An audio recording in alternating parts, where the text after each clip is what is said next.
pathetic that the BBC would use words of that nature and also the adjective weird. It's only weird. All right, buckle up. A BBC reporter grills Trump ally Sebastian Gorka after one of Trump's chaotic press conferences. Instead of answers, Gorka goes on the attack, crying fake news and defending Trump at every turn. It's an older clip, but the arrogance is the same. Let's check it out, then I'll give you my take at the end. Well, we're joined by Sebastian Gorka now, who's a deputy assistant to President Trump from within the team there. Very good evening to you. Do you think his press conference was a bit unhinged, Mr. Gorka? I think it's pathetic that the BBC would use words of that nature and also the adjective weird. It's only weird to journalists like yourself who are biased. I mean, Brian Stelter is your authority. This is a man who on CNN by his own media colleague, Michael Wolff, was called ridiculous for his obsession for attacking President Trump. This is a man who I'd ask your viewers to just Google Brian Stelter, fake news Delta Airlines, who propagates himself absurdity on the media. Okay. So, no, it was a fabulous press conference. Right. Can I just ask you a couple of factual questions? For his initial words, which went on quite a few minutes, his opening statement, had he made notes on that and prepared that, or did he just go in and busk it? He's fabulous on his feet, so he doesn't need to. If you watch his campaign rallies, this is the man who in any one day would go to 9 different sites, sometimes in 4 different states. He doesn't need an auto cue. He revels in this. Right. And what we saw today was the old Donald Trump from the campaign trail, and it was fabulous.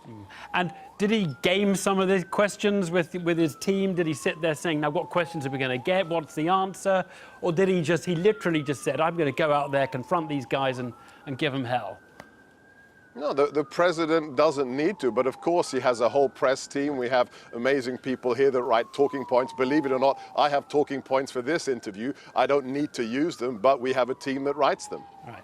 Now look, there was this moment in there where he made this claim, completely false claim about his electoral college win was the biggest since Reagan, and then turned out that Clinton, Bush and Obama all had bigger electoral college wins. I guess I'm interested in how some mistake like that creeps in, because this is a man, President Trump, who looks carefully at these things. What was going on there? What do you think was going on there when he made that mistake? I think you're getting a little bit obsessive yourself. If you actually listen to the tape that you just played, he said, I guess I had the largest. It wasn't an unequivocal statement of fact. The bottom line is he trounced Hillary Clinton, and it was organizations like CNN, the New York Times, and even the BBC who said, Clinton is a shoo-in. The Huffington Post said she had a 92% chance of winning. That's fake news, and the BBC shouldn't be a hostage to it. Mr. Gorka, what is really striking is, and it was striking in the press conference as well, that there's a sort of tendency to leap back to the election campaign, to bang on about Hillary Clinton and her weaknesses, the way that you've just gone on about the way pundits got the election wrong.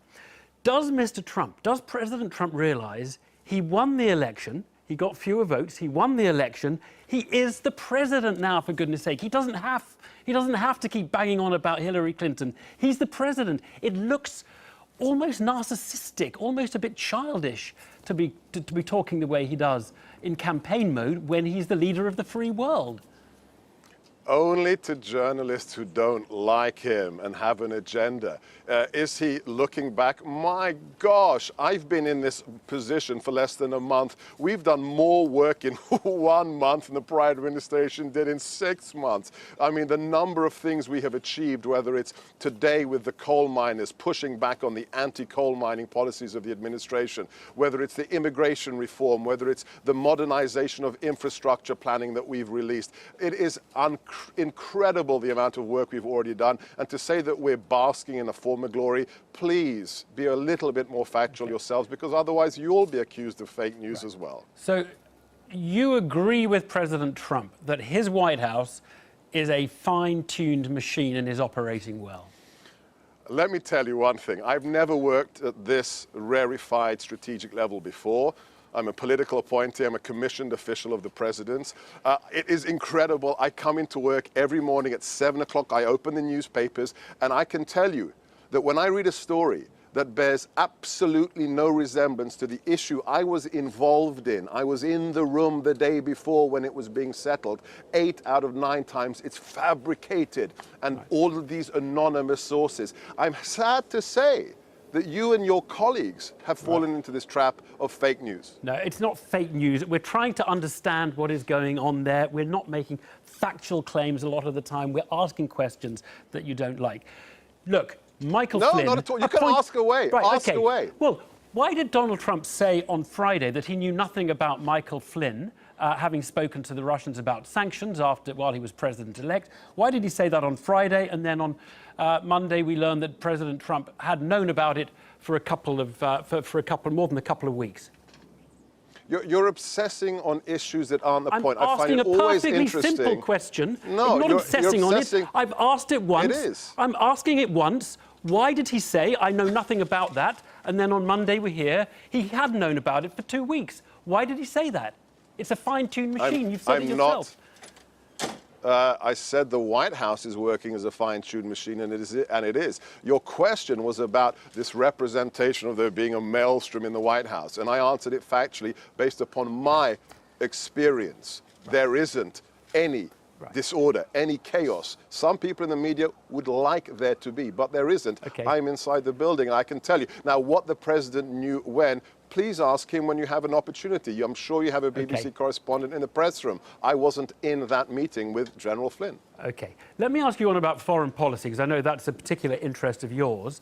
This is a fine-tuned machine, you say. Yesterday, the president said, you know, he's open-minded on different solutions to the issue of Israel and Palestine. Today, Nikki Haley, your ambassador at the UN, clarified to colleagues and other members there that the two-state policy remains the US objective.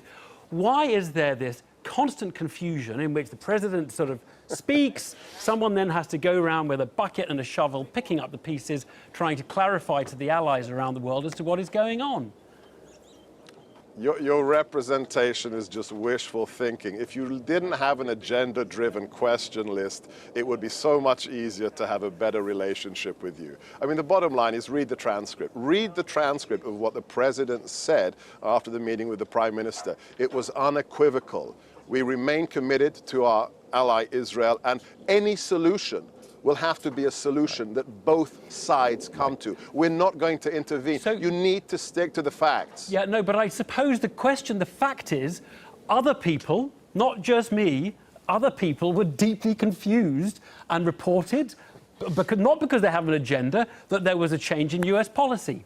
Nikki Haley felt it necessary, as your ambassador to the UN, to clarify. Now, why are these kinds of mistakes being made? Just before you answer that, another one today. Rex Tillerson was in a meeting with the French foreign minister.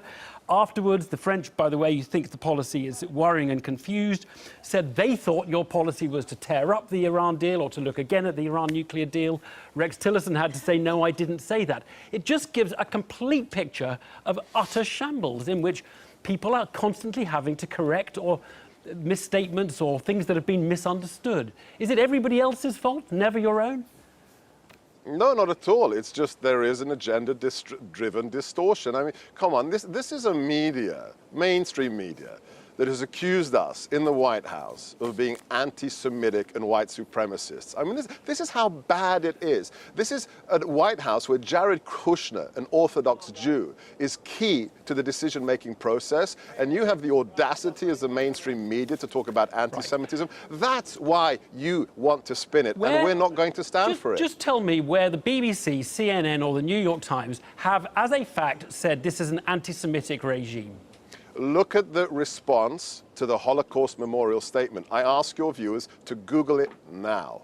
Right. That's quite different to saying, anti-Semitic. Not at all. It's quite different to saying. That's what the response was. That for some anti-Semitic reason, we didn't explicitly use the word the Jewish Holocaust. It's absurd. It's absurd. When the president says he hates the press, it's out of control. Wait. I never said anything on those terms. I don't want to get drawn into a textual argument about that. God forbid you'd agree. I don't know. Yes, go ahead. When the president says The press is out of control. When you stand there and basically, for most of your answers, just say we have an agenda, we're fake news, we're trying to pull you down. And prove it. When you You're say using that, Brian Stelter as a can I just paragon. ask, is it the case you plan no action against the press? The press will carry on and do its job and be allowed to do its job exactly as it always has?